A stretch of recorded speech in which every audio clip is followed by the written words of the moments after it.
What's happening, everyone? Saberwolf94, and today I'm going to start a new segment. I'm going to call this Pokemon Sets from Past Formats. It's basically going to be like a sort of review, not really a complete set review. I'm just going to go the best and most iconic cards from older sets. I'm going to do Diamond and Pearl, Platinum, and Heart Gold, Soul Silver series, all 16 sets. I would really love to do the EX series, but I was quite young and not as experienced when those sets were around during that time. So I feel like I'm going to have to do more research to talk about those.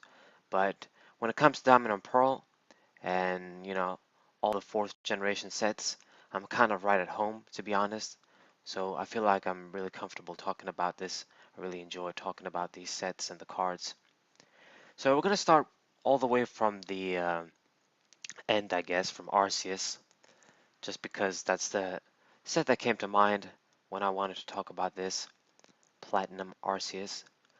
So initially when this set came out, a lot of people I remember were saying it was kind of weak, was kind of lackluster.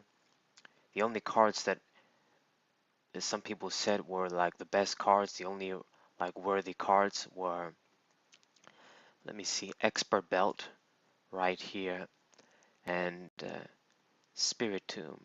We'll look at those cards in a second. And these were actually, yeah, probably the top cards from the set, most iconic, influential cards.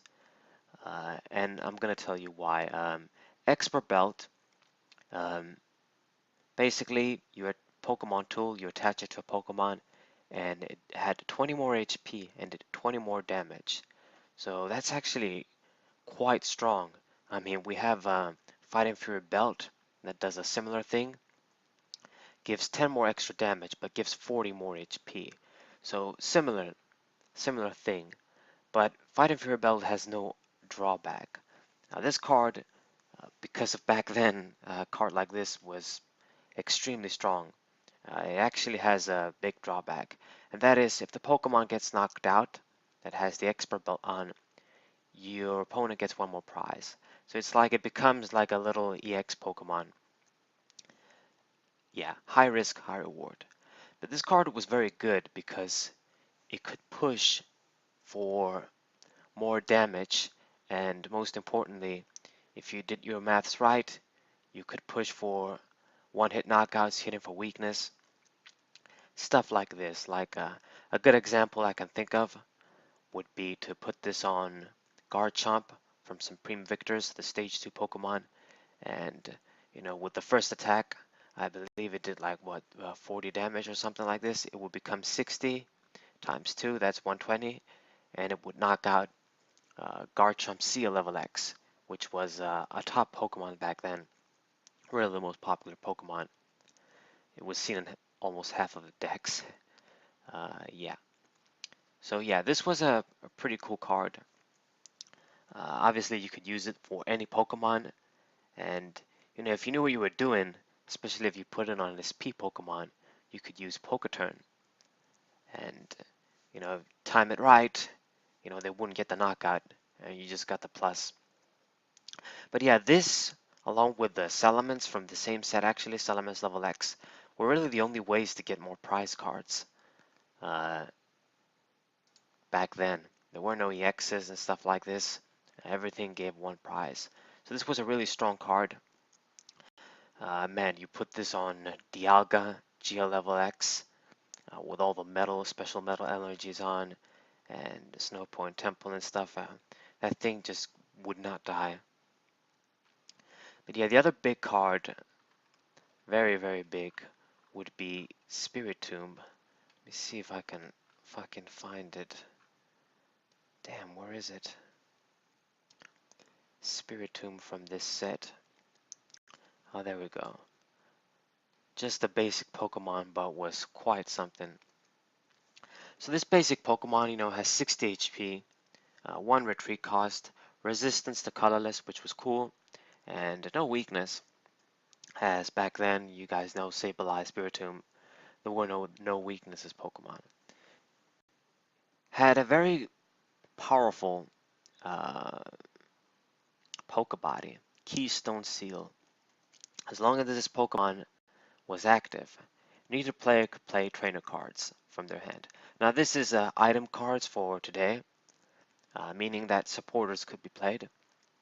But back then it was classified as trainers and supporters in stadiums.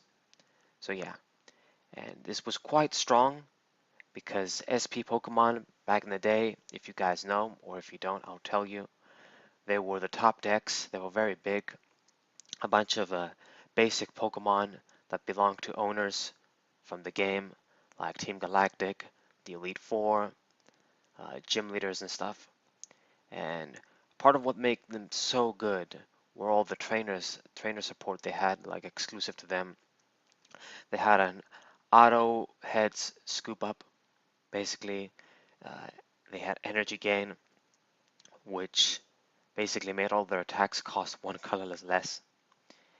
And other great items like the SP radar, search shit easily, and all these amazing trainer support exclusive to them.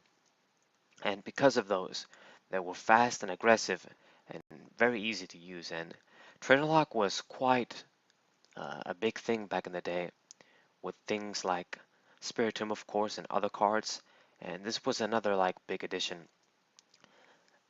It was basically like an anti-SP support. Maybe it kind of came late to the party, but I don't know.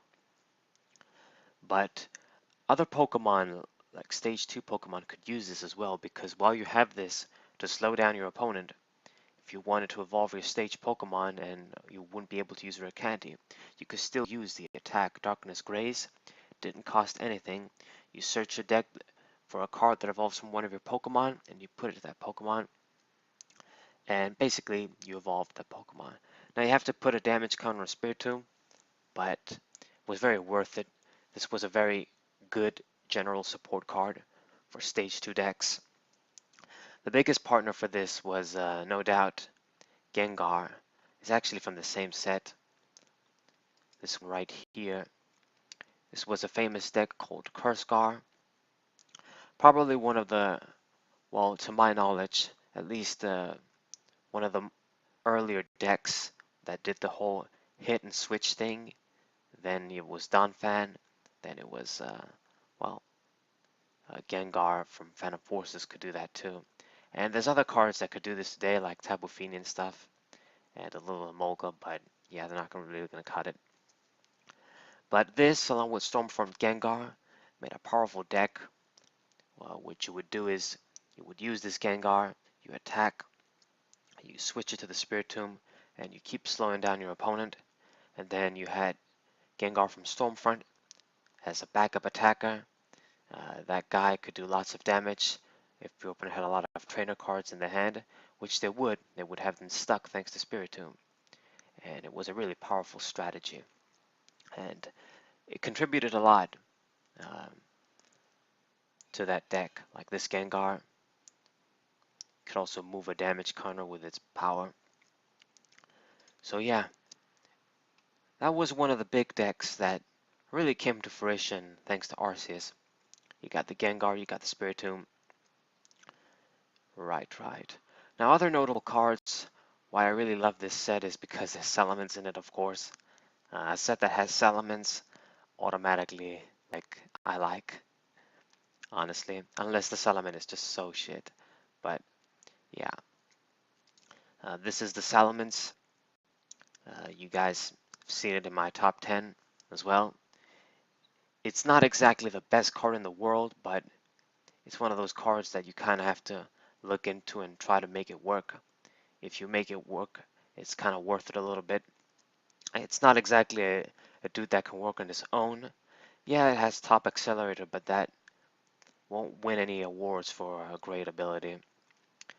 But, you know, in conjunction with Stormfront, Salamence, and some other cards, it could actually do something. And you can actually make a deck with this and Delcatty if you really want to focus on top accelerator.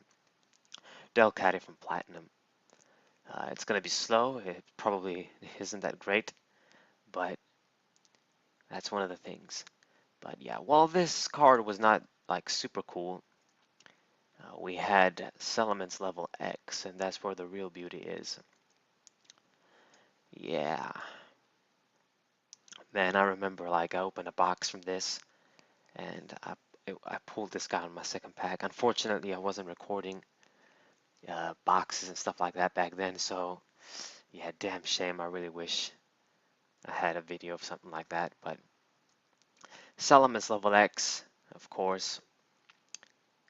The only other way to get another prize with this Poke Power Double Fall, basically, the turn you level up, if you kill something, you get one prize. Very good. The HP was good. The bottom stats were okay, I guess. Steam Blast, decent, not the best, but with Stormfront Salamence, you could do this with 2 energy, and then it becomes good. But yeah, another notable card for me. The biggest level X though from this set would definitely have to be Gengar level X. This was another card that really helped the Gengar decks out. Gengar was very big in 4th generation with Stormfront and the Curse Guard, and then later on with Vileplume from Undaunted, I believe. Yeah, it was Valgar back then. And that was a top Trainer Lock deck, anti-SP deck. So this card, Gengar level X, was quite strong.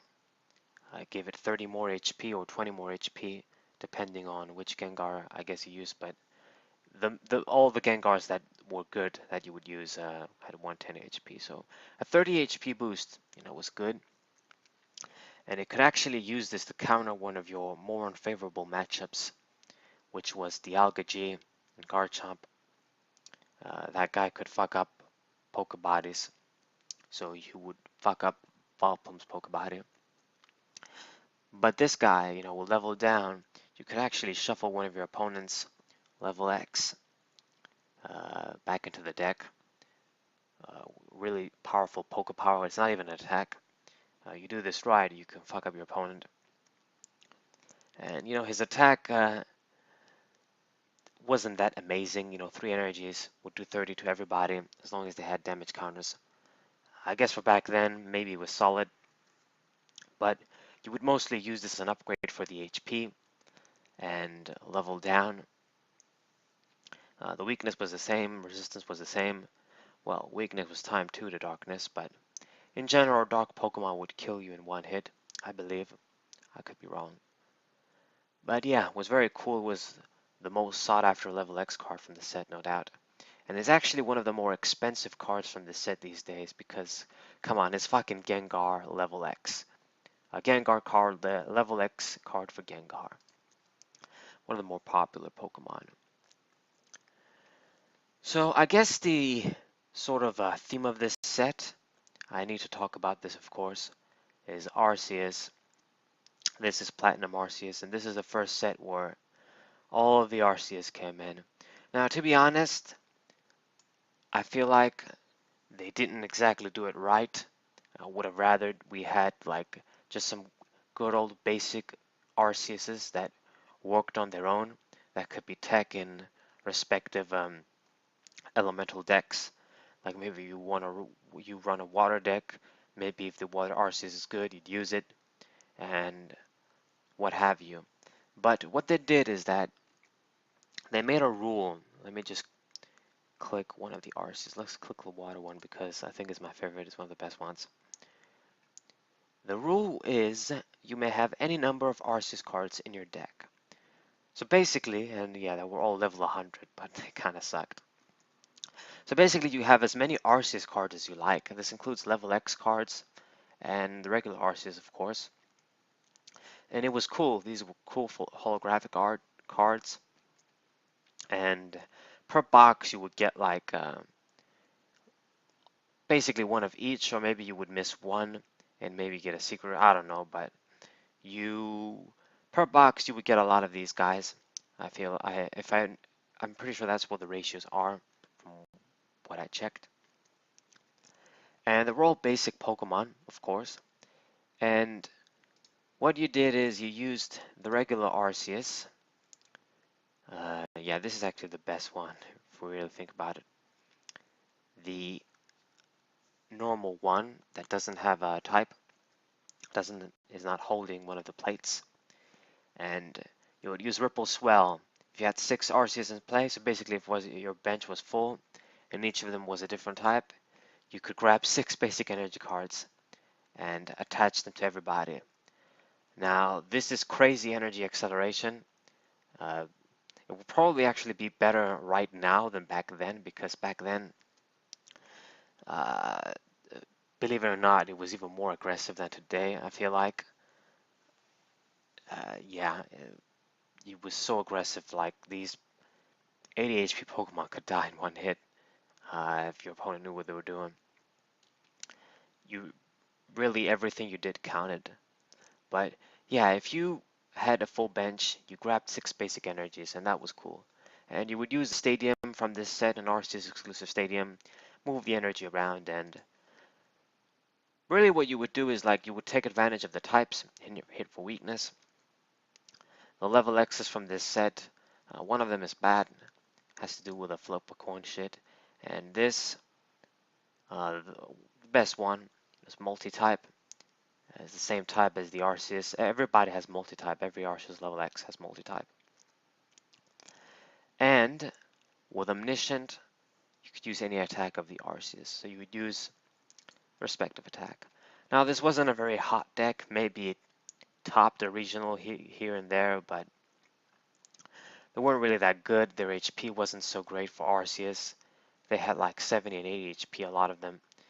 The attacks were not that amazing, and the ones that were decent had pretty annoying costs, like Arceus Fire did 80 for 3. This was actually strong for a basic Pokemon, double colorless compatible as well. But if you flip tails, you discarded 2 fire energy, or 2 energy, but yeah. But yeah, I didn't really like that much what they did with Arceus here, because it's supposed to be Arceus and it didn't do anything like, it didn't have like anything special that you would think, oh man, Arceus better than Dialga, better than all the legends and shit.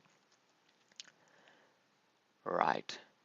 So other notable cards from this set, I guess, well, you got Beginning Door, you search all the Arceuses. Yeah, so all the Arceus support cards are here. If you ever want to build a deck, everything is here.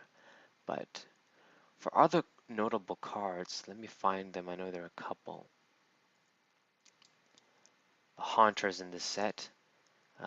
This one. This was maybe one of the Stage 1 Pokemon you would use for your Gengar. It was either this, or I think the DP or Stormfront one. This could poison your opponent if it got damaged. Would always poison them. But yeah, what do we got? Alright, I want to talk about this. So we have Rapidash 2. Now this Pokemon, if you look at it, it should remind you of Pyroar from Flashfire. I think it was in Flashfire, right? Yeah. Long time ago. I know. Pyroar actually did some things, at least. Uh, didn't last very long as a great ass, anti-meta deck, but the sad thing is Rapidash didn't really do anything. Even though SP decks were very big back then, because other decks were very solid and it gave you that great variety, a lot of people felt like, well, you know what, I don't want to play an SP deck. I just want to play a Donphan deck. I want to play Gyarados, Machamp, Gengar. There was so many options, so many other good tier 2 decks, like maybe Dusknoir, Regigigas. Flygon was a top deck, but then it kind of wasn't all that. But uh, yeah, because of this card never really did anything. It was basically like a safeguard for SP Pokemon. All effects of attacks and damage from SP Pokemon didn't do anything to it. But yeah, wasn't that good enough. Maybe if it was a better Pokemon, like maybe it had more HP, had better attacks, then it could have been a solid Stage 1 Pokemon, and then maybe it would have been a good SP counter as well, but didn't live up to what it could have been. So yeah, what we got? Cherim, this Pokemon basically, if any of your grass or fire Pokemon would be damaged by an attack, you reduce it by 10. This is the opposite of the Stormfront Cherrim, which gave 10 more damage to each of your fire and grass Pokemon. Now, this is good, but probably the Cherrim one is better for aggression. Depends on your deck. Maybe if you run this with Shaman, level X. Not sure. But else, we got some SP Pokemon too. I want to talk about the Zapdos. Now, for some reason, this is owned by Cyrus. I don't know why, but this is a Lightning SP Pokemon. Basic. Had all around good stats, but wasn't that amazing. I mean, Lightning Strike, I guess if you ditch all Lightning energies with an energy gain, you could do 80 for 2, and you discard everything, but yeah, needed some support. Anyway, cool holo card, even though it wasn't that amazing. We got some fossil Pokemon too here that were not that good. But let me talk about Charizard too. This is probably the last card. Charizard. So this was actually probably the only actual good Charizard that could actually like do some competitive stuff. There was also the one from Flashfire that can do 150 for 4, and then all you do is you can attack next turn. And yeah, that was good too. With the muscle band, you can get some EX knockouts and what have you. But I feel like this one is the best one. Now, it doesn't show us the image for some reason, but this was a stage 2 Pokemon, had 140 HP, was really the best you could ask for back then. Had a good fighting resistance. Weakness to water could be trouble, but had a resistance too. And it's got 2 solid attacks, Fire Wing 30 for 1, and Burning Tail 3 for 80, and then you discard a Fire Energy to Charizard. Now this seems mediocre, not terrible, but mediocre. But when you look at Fire Formation Charizard's Pokebody, you know this Pokemon is good. So each of Charizard's attacks did 10 more damage for each Fire Pokemon on your bench. So if you had a lot of Fire Bench Pokemon, this guy could do like, for 1 energy, 60, 70, 80 damage probably. And that is actually quite impressive. Back then, a big concept, a big thing as well was donk decks. This is what we used to call them. It was basically you try to get out your stage 2 Pokemon that did shitloads of damage for 1 energy. The biggest guy that basically started the whole concept was Kindra. But, later on we had Donphan, of course, Champ, of course, who worked with basic Pokemon, and other guys. And this was another one of those, I guess, donk decks that could do like good damage mid-game too, not just early game heavy damage. And Burning Tail was hot too, 80 damage. If it can get boosted so easily, it would kill things in one hit. And you would use this with Ninetales from Heart Gold, Soul Silver, a bunch of other cards, and it's possibly the best Charizard card. Now, I don't think it topped and did all that much too, but I feel like a lot of people didn't try this card because, I don't know, it had a really great potential. I feel like it should have been much better, but I guess it came late to the party too, and, we didn't get cards like, what's it called? What is it called? Ninetales immediately. I guess you could use Great Encounters Claydol too. But that's the set, guys, in a nutshell. I really love this set, of course, because of Salamence and stuff. There's a bunch of other cards that maybe I could talk about, like the Luxray Stage 2. I guess it could do some solid damage, and I think block damage and stuff. It was cool. But yeah, everybody was using Luxray Lv.X back then. But yeah, really a classic set. I actually have a sealed booster box of this in the UK, my grandmother's house, that I need to like bring back here or something, or just sell or something like that, because I have most of the cards in this set. So at this point, I would just sell the set when I get the chance. You know, these older sets go for a lot of money right now. But yeah, there's this department store girl, grab 3 tools. Yeah, this probably wasn't the strongest set. A lot of people were saying this was a weak ass set, but then people realized, oh, you know, there's Gengar, there's Charizard, and you know, Cherim is decent, I guess, and other cards, and then people realize, okay, it's not that ass. But yeah, definitely the biggest cards would probably be Spiritomb and the Expert Belt. So cool set, cool set. There's also the shiny Pokemon too. You get either Bagon, Ponyta, and Shinx in here. Cool stuff. So that's the set, guys. I hope you enjoyed this little uh, uh, back down the memory lane. That's how the phrase works, right? Yeah, Platinum Arceus. This was the last, I guess you could say, DP set. Uh, if you don't want to count Heart Gold Soul Silver as its own thing. Platinum Arceus. Arceus didn't really live up to the hype, but this is a very cool set nonetheless. Has great art. Cool stuff. So I hope you guys enjoyed this video. I hope you guys subscribe, share this with your friends, leave a like. I don't think a lot of people or any people are talking about these sort of things.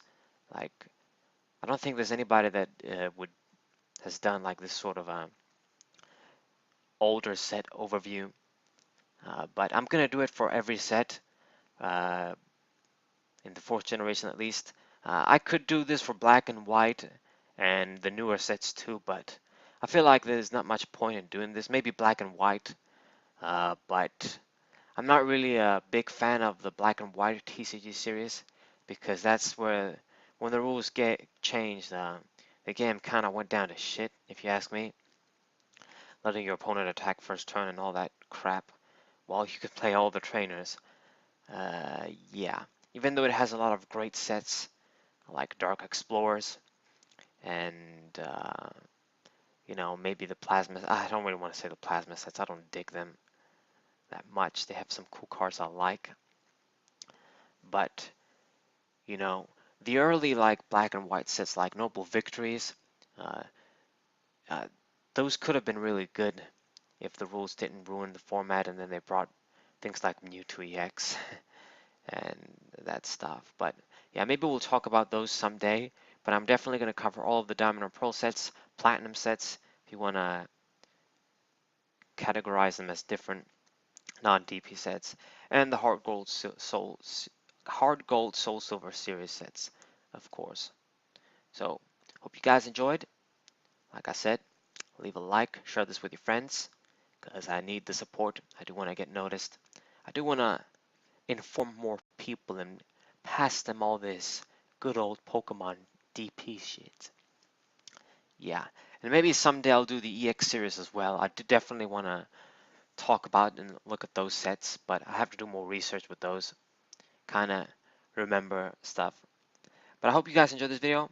I'm not going to repeat everything again. Saberwolf94, what's up?